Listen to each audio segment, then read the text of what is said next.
Hello everyone, in today's video we will walk through another sample on how to design the laterally supported steel beam and girders, and we will also covering the following three key points: determine floor loads to calculate the maximum design moment for beams and girder, and the design of laterally supported beams and girders using both LRFD and ASD procedures. Then verify that the beam design meets the following deflection criteria. So let's get started with the problem. 5 inches reinforced concrete slab shown in the figure below is supported by steel W sections spaced at 6 feet on centers. The beam and girders as illustrated are assumed to be simply supported. If the concrete slab is designed to support a live load of 150 psf, determine the lightest sections required to support the slab using both LRFD and ASD procedures. Also determine the allowable deflection of the beam. Assume that the compression plans of the beam is fully laterally supported by the concrete slab. The concrete has a unit weight of 150 pcf and a yield strength of 50 ksi. Assume the floor finishes at 30 psf. The allowable deflection is limited to L/240. So we have here the partial plan of the partial floor plan, and we have the B1 and G1. So we will design B1 and the girder which is supported of this joist beam. That's B1. So the sections is we have a beam spaced at 6 feet on center supporting a 5 inches thick slab, and we have the load diagram for B1. So let's get started with the solution. First, we will design the beam based on the LRFD method. So load determination for B1, that is 5 inches over 12 times 150 pcf times the tributary width of the beam B1, that is 6 feet, is equal to 375 pounds per foot. Then the finishes, we have 30 psf. The 30 psf sometimes we this composed of tiles, screed, something like that. Then times the 6 feet tributary width is equal to 150 pounds per foot. Assume the self weight of 30 pounds per foot, the self weight of the beam. So the total uniform dead load is 375 plus 180 plus 30 is equal to 85 pounds per foot.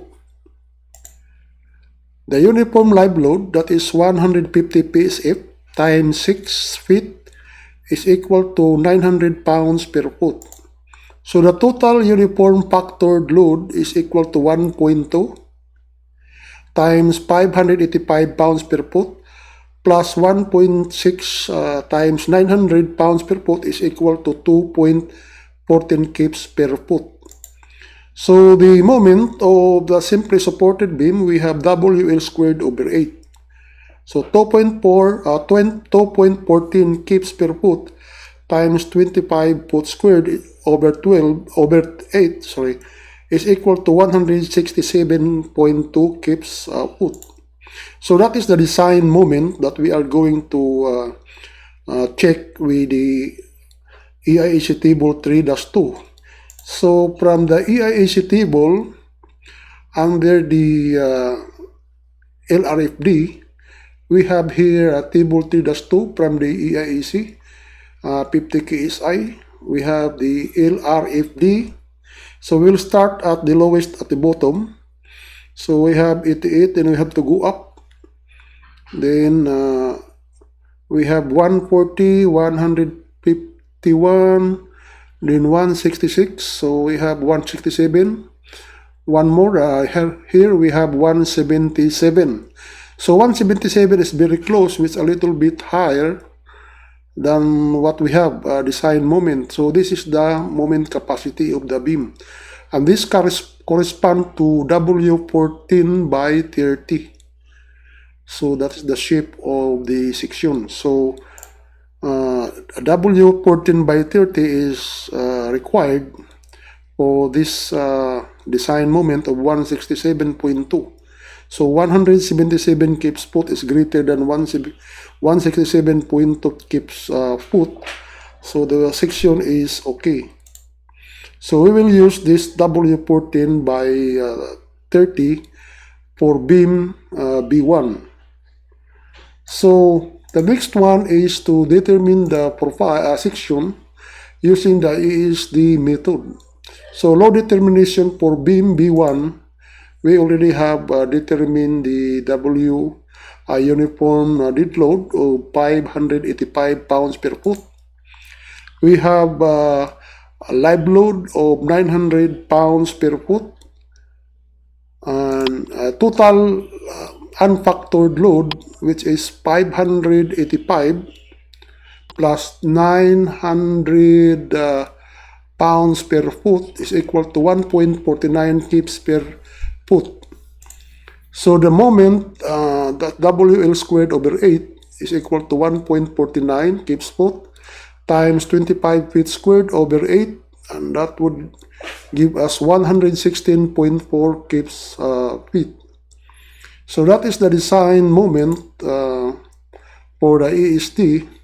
So referring back to AISC table 3-2, so we have ASD column. So from here, we have to go up until we reach to 116. We have the 116.4. So 118, yes, this is 118. That is correspond to W14 by 30 section required. So we will use this W14 by 30. We have the capacity of 118 kips foot is greater than 116.4 kips feet. So that's okay. So we will select this section for the ASD method, where the same what we have got previously. So now we will check the B1 for the deflection. So W14 by 30, that is, we have the moment of inertia in the major axis, which is 291 inches to the port. Then the elastic modulus of elasticity, we have the steel 29,000 KSI. And we will convert the total uniform load to kips inch, that is 0.124. So the length is 300 inches. So the deflection formula for simply supported beam is 5WL to the port over 384 EI. So substituting all this value here in this formula, we will get the value of 105 times 0.24 times 300 to the port all over 384 times 29,000 KSI times 291. That would give us 1.55 inches. So the allowable deflection L over 240 is equal to 300 over 240. That is equal to 1.25 inch, which is less than to 1.55 inch, which is the actual deflection. So we need to increase because this one is greater. So we need to increase the depth or increase the moment of inertia. So the next one, from W14 by 30, the next section, the lightest one, is W16 by 31. So we will check. We will use the bold letter here because this is the lightest one, lightest sections, which is 200. ASD here. Okay, from 14 to 1430, the next one is 135, which is W16 by 31. So W16 by 31, the moment of inertia in the major axis is 375 inches to the port. So we will check the actual deflection based on that moment of inertia. We have 5 times 0.124 times 300 to the port over 384, 29,000 psi times 375. And that would give us 1.2. So that is less than to 1.25. So that means we can use this W16 by 31.